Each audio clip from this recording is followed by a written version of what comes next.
We know that the Liberals are extreme failures, but the question is how big of failures? Catastrophic, instrumental, galactical, like we don't really know. And we're kind of getting a better idea of how big of failures they are. And in this video, you're going to see the Conservative Party of Canada point that out and make it very clear. Welcome back to another video, everybody. Before we get into it, I want to encourage you to give a like and subscribe if you haven't yet already. It really helps grow the channel, as well as remind you, or I guess inform you if it's the first time you're hearing about this, that I do have new stickers for sale. Now, Justin Trudeau goes missing very frequently, and so I came up with a Justin Trudeau on a milk carton. Have you seen me? The link for this is down in the description or the pinned comment below. This is going to be my personal favorite, and it might even be a fan favorite, because Trudeau, again, in the question period highlights that we're going to take a look at today, was nowhere to be found. And his itinerary consistently shows that he will be attending question period and that he is in Ottawa, yet he doesn't put any effort to show up. And I have an idea as to why. He's tanking in the polls. He doesn't know how to answer properly. And every time he literally appears on camera or opens his mouth, the polls for him go down. So it's actually kind of in his best interest, if you think about it, for him not to appear anywhere, pull a Joe Biden, hide in your basement, and maybe miraculously get reelected. But of course, that's not what we want. So without further ado, I'm going to shut up. We're going to be taking a look at Pierre Poilievre, and even Andrew Scheer throws some insane zingers in this one, and reminds the Liberal Party that, hey, you have these types of goals for climate emissions, and you're not even reaching them, even with your insane tax theft Ponzi scheme and all of your insane regulations that you're imposing on Canadians. And so what do they get? A participation trophy by yours truly, Andrew Scheer. Here is the question period highlight. I hope you enjoy it. Oral questions. Questions honorable leader of the opposition. Here we go, Pierre. La communauté juive est si... The Jewish community is being targeted in Montreal. Alone. This is what's happened. A Montreal synagogue has been firebombed. Whoa, he switched to English right for the away. extermination of Jews. Jewish students have been called the K word. Terrorists fired bullets at 2 different schools. And the UK Foreign Office has warned of likely terrorist attacks in Canada. We've all seen the Prime Minister's theatrical words, but what concrete steps has he taken this week to protect Jews and all Canadians? The Honourable Minister. Thank you, Mr. Speaker, and I thank the Honourable Leader of the Opposition for that really important question. We condemn unequivocally the attempted firebombing, the shooting at 2 Jewish schools overnight last night in Montreal. There is no room and there is no place for anti-Semitism in Canada. There is no room, there is no place for hate. There is no room and there is no place for violence. Mr. Speaker, we condemn this unequivocally. We stand with Jewish Canadians across the country. The SPVM in Montreal is investigating, and we will continue to monitor this situation, call for calm, and ensure that Canadians are safe. Thank you, Mr. Speaker. The Honourable Leader of the Opposition. Les belles paroles ne vont pas protéger. Fine words don't protect people. Real action is needed. Now, the scandal surrounding the Prime Minister's office continues to grow. We now know that this is similar in scope to the sponsorship scandal, but the president of the fund spent $200,000 of taxpayer money on their own business. Why did the Prime Minister not fire this person? L'Honorable Ministre. The Honourable Minister. Thank the Leader of the Opposition for the question, but Mr. Speaker, let me bring a bit of facts into the fairy tale of the little chihuahua. Mr. Speaker, from the moment that I learned that there was any allegations of wrongdoing, I demanded that there was a third third-party investigation, Mr. Speaker. Upon receiving the report, Mr. Speaker, we demanded that there be corrective action at the management level and at the board level. Mr. Speaker, we expect the highest level of governance from any entity that receive money from the Government of Canada. L'honorable chef de l'opposition. The Honourable Leader of the Opposition. And the Prime Minister have known for 6 months of the scandal brewing at their green slush fund, $1 billion fund that one of its own public servants compared to the sponsorship scandal and said there was money for nothing. Yesterday, Canadians learned that the chair of this fund directed $200,000 tax dollars to her own company. What? That minister has known that for 6 months. Why has this Liberal chair not been fired from this job? Jeez, man, no doubt. The Honourable Minister. Monsieur le Président, je remercie le chef de l'opposition pour... I thank the Leader of the Opposition for his question. Let me bring some facts forward to the Leader of the Opposition story. The second we heard that there were allegations about managing that fund, I asked for an external investigation in order to shed light on the situation. On the basis of the results we obtained, I asked for corrective measures to be made. We expect the highest level of governance for agencies that manage taxpayer money, and we will continue to investigate. The Honourable Leader of the Opposition. After 8 years, not only is the Prime Minister not worth the cost, he still does not have a climate plan. He said that if Canadians paid his carbon tax, it would save the world, but here are the facts. Canada now ranks 58th out of 63 in climate action. Canada is the only G7 country not to have reduced its emissions below 1990 levels. The Prime Minister has missed 7 of 8 of his targets over the last decade. And finally, according to a bombshell report by his own Environment Commissioner this week, he will not hit his 2030 Paris Accord targets. Mr. Speaker, why won't the Prime Minister just admit he doesn't have a climate plan, he has a tax plan? Yeah. He's got copium, man. He just can't admit the truth. Speaker, what the Leader of the Opposition Oh, come on, Harry Pot Smoker. in this House is Those glasses look painted on. facts. We have the best performance in terms of greenhouse gas reduction since 2019, Mr. Speaker.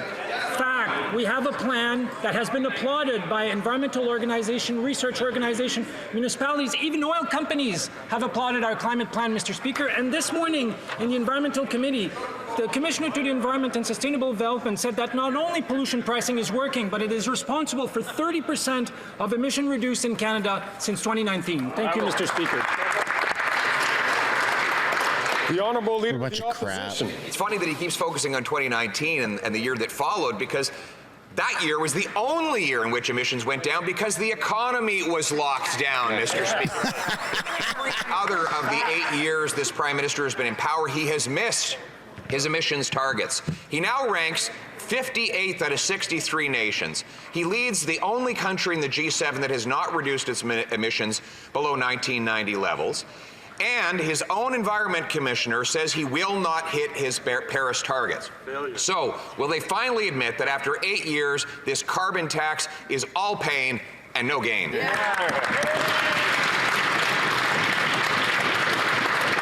The Honourable Minister. Thank you, Mr. Speaker. Unfortunately, what the Leader of the Opposition is saying is still factually incorrect because we haven't missed any of our targets. The only target we have is for 2030. Canada has missed many targets because for 10 years, the Conservative Party did nothing to fight climate change. They did nothing to support clean energy. They did nothing to support electrification of transportation. They did nothing. Why did he take his glasses off? Speaker, that's why Canada's been missing our targets. This government, this Prime Minister, we will meet our targets. We're 85% to our 20 targets already, Mr. Speaker. Mr. Speaker, after 8 years, this government's record on climate change is in. The opening sentence of the Environment Commissioner's report says it all. The federal government is not on track to meet the 2030 target. It's now clear the government's environmental plan is a mishmash of regulations and taxes that aren't working. And it's not just clear to the Commissioner, it was also clear to COP27, where Canada was ranked 58 out of 63 countries for climate change performance. Change starts with acknowledging failure. Will the government? There you go. According to our Liberal government, they've never done anything wrong. The Honourable Minister for the Environment and Climate Change. Thank you, Mr. Speaker. I find it quite ironic that this member campaigned for the leadership of his party on a carbon taxing platform, Mr. Speaker. And now all of a sudden it doesn't work. He doesn't believe in it. Well, this morning, the Commissioner to the Environment and Sustainable Development was at the Environment Committee, and this is what he said. He said that not only our pollution pricing is working, but it is responsible for up to 30% of emission reduced in Canada since 2019, Mr. Speaker. They don't want to talk about climate change because they don't want to talk about the fact that they're buddying up with their friends in the big oil companies, and God forbid that we would do anything to affect their profits. We want to fight climate change, and we want to help Canadians in the process, Mr. Speaker. The Honourable Member from Wellington, Halton Hills. Speaker, I campaign on a revenue negative carbon tax. This government's environmental plan is revenue positive and a mishmash of taxes and regulations which is dragging the Canadian economy down. Emissions still haven't risen to pre-pandemic highs, and that's because the economy still hasn't recovered. Per capita GDP and productivity are lower this year than in 2017. After 8 years, will the government admit that its environmental plan isn't working, its economic plan isn't working, with productivity and per capita GDP lower today than 6 years ago? There you go. Just a reminder, everyone, if you haven't yet, use this time to smash that like button.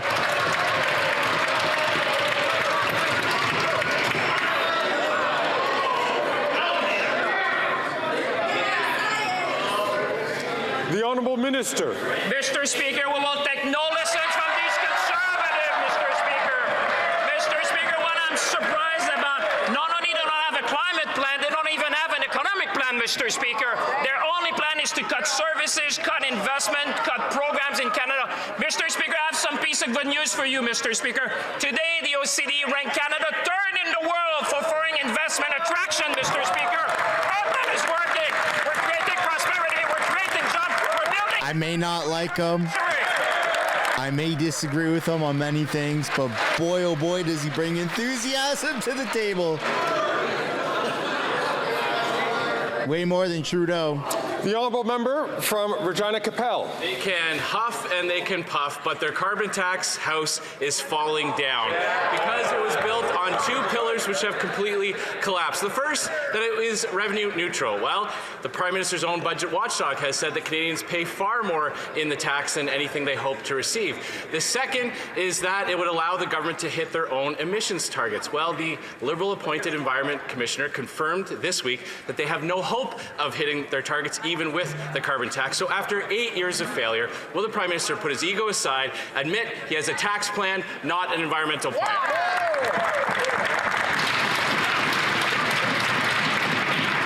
The Honourable Minister for the Environment and Climate Change.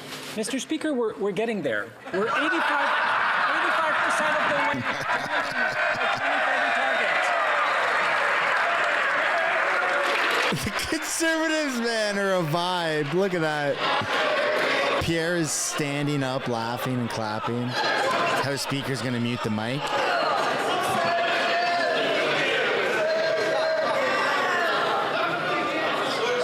Oh, he hasn't yet.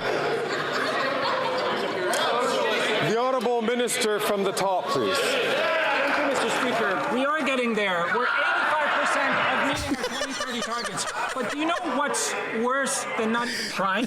There's not even Conservatives, man. that climate change exists. Last week, the leader of the opposition was asked in a scrum right over there if he would meet the Paris target. And it was like a deer in front of headlights, Mr. Speaker. He couldn't even answer the question as to whether or not Canada would meet our Paris target. He wouldn't even answer the question. On this side of the House, we are doing everything we can to achieve our 2030 targets, as opposed to the Conservative Party, who want to bring us back to the Stone Age, Mr. Speaker. They're trying to see if that catches on, and it's just not. The Honourable Member from Regina Capel. His own government has admitted that they're not going to hit those targets, Mr. Speaker. And they're getting there? Does somebody have a participation trophy we could Minister if they stopped saying no to clean energy projects, like when they killed electricity project in Atlantic Canada that would have created zero emissions power for Canadians, or when they say no to nuclear, when they say no to carbon capture. There were 18 LNG terminals on the books when this Prime Minister took office. 0 have been completed. So instead of canceling clean energy projects, why don't they cancel their carbon tax? There you go.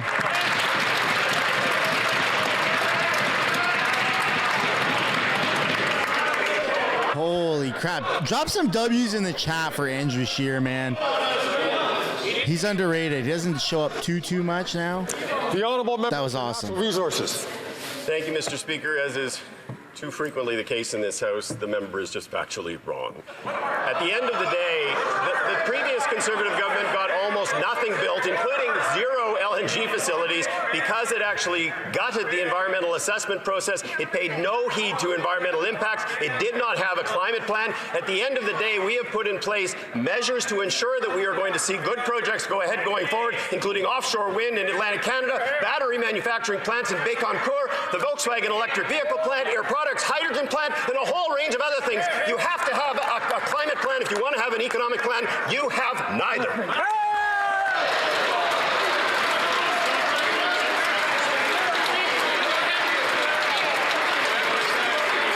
I love the enthusiasm regardless.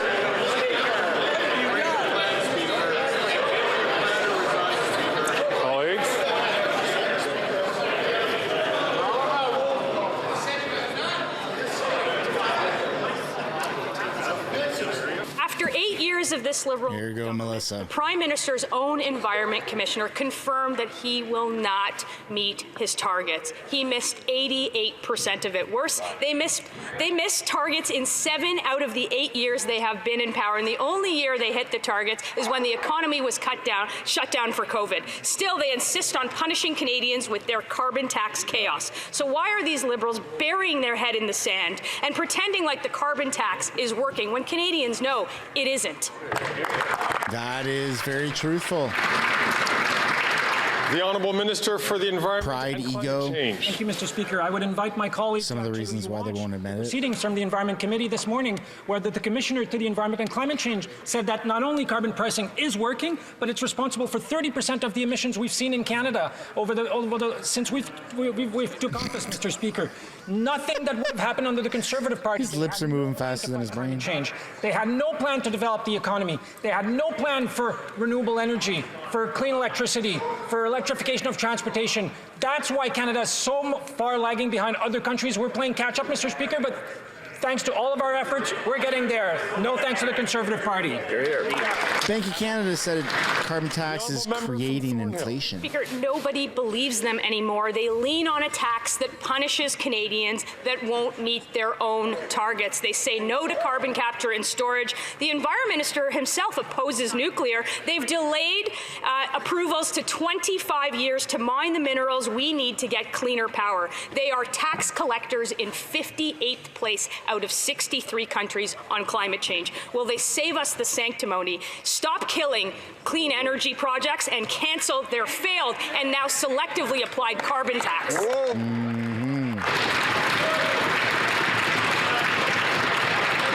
The Honourable Minister for Natural Resources and Energy.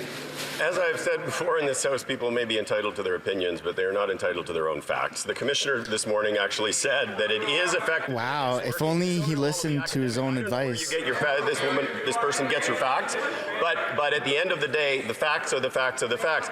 The fact is these folks don't have a plan for climate change, but they also don't have a plan for the economy. In fact, right now in committee, in Natural Resources Committee, they are blocking moving forward with Bill C-49, which is about enabling the development of an offshore wind and hydrogen program in Atlantic Canada, something supported by the Conservative Premier of Nova Scotia and the province of Newfoundland and Labrador. It is bizarre, Mr. Speaker.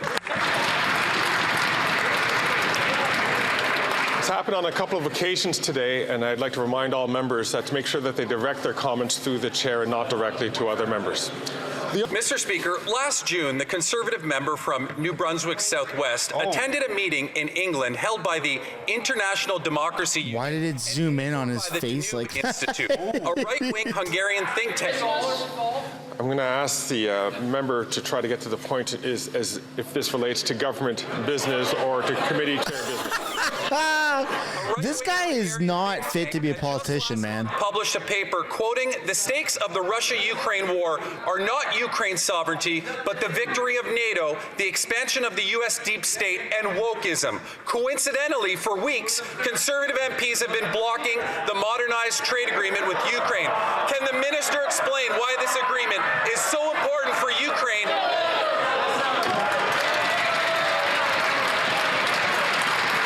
He's got to be one of the biggest idiots in the House, man. Members know that I've made it clear on a couple of occasions over the last few days and this week that we will be looking at the issue which was raised by all House leaders, with the exception of one, has raised the issue of the importance of having questions which deal with the administration of government or questions which have to deal to committee chairs. So I have not ruled on this yet, and for this week I've been letting these questions go. If there is a minister that is going to respond, I will allow it this week to be consistent. But I would like to ask all members, please, to try to refrain from this until the Speaker has made his ruling. The honourable member, the honourable minister. Mr. Speaker, I want to thank the member for Kingston and the Islands for that question. This is a high standard trade agreement that's good for Canadian and Ukrainian businesses. It's also a strong endorsement of Ukraine's territorial and economic sovereignty as they fight for democracy. We're going to continue to stand with our businesses, including our SMEs. This chick is who want to be a as dumb as dumb gets. Even as the Conservatives try and stall this legislation and dismiss it as woke. Conservatives are standing in the very way of progress for Ukraine, and frankly, they should be ashamed. She shouldn't even be a politician. She has no idea what she's even doing. After 7 years of this NDP Liberal government, this Prime Minister has not hit a single emissions target. In fact, Canada is ranked 58 out of 63 countries when it comes to climate action performance. It's clear this Prime Minister doesn't have, the only green plan this Prime Minister has is diverting greenbacks from his carbon tax to his Liberal friends. That's right. But when our most important allies, Germany and Japan, come to Canada for help, for clean Canadian LNG, he turns his back. Exactly. Why does this Prime Minister support diverting Canadian tax dollars to $1 billion green slush fund instead of unleashing clean Canadian energy the world desperately needs? The Honourable Minister. Well, the Conservatives' reckless and risky inaction on climate change has indeed gone global. They don't have a plan for Canada. They won't commit to the Paris targets. And now they're blocking a trade deal with Ukraine that has the most comprehensive and ambitious environment chapter in a free trade agreement by Canada. If Ukraine can fight Russia and prioritize fighting climate change at the same time, so can we, and we are. That's the stupidest thing ever.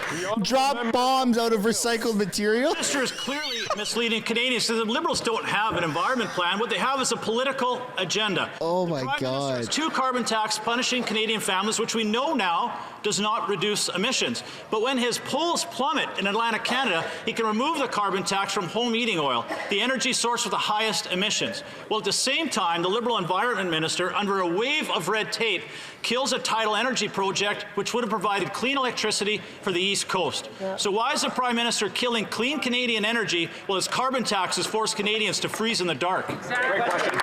She doesn't even know what CO2 is. The Honourable Minister for Natural Resources and Energy. It is incredibly ironical to hear a Conservative member of Parliament talk about the lack of an environmental plan. I mean, we went through 10 years under Prime Minister Harper where there was no regard for the environment, there was no climate plan. We were seen as the dinosaur in the international community because of the lack of any action. This government has put in place a comprehensive climate plan, a robust environmental plan to protect biodiversity in this country, and an economic plan that acknowledges the reality of climate change, is creating good jobs and economic opportunity in every province and territory in this country. Really? My goodness. The world relies on oil, buddy. Don't try and change that. That's going to bring us to the end of this video. I'd love to know what you guys think down below in the comments. Any questions, comments, or concerns of what happened and what was your favorite moment of this question period. Thanks for watching, everybody. Don't forget to give a like and subscribe if you haven't yet already, as well as remind you that these stickers are available for purchase down in the description or the pinned comment below. I will see you in the next one. Bye for now.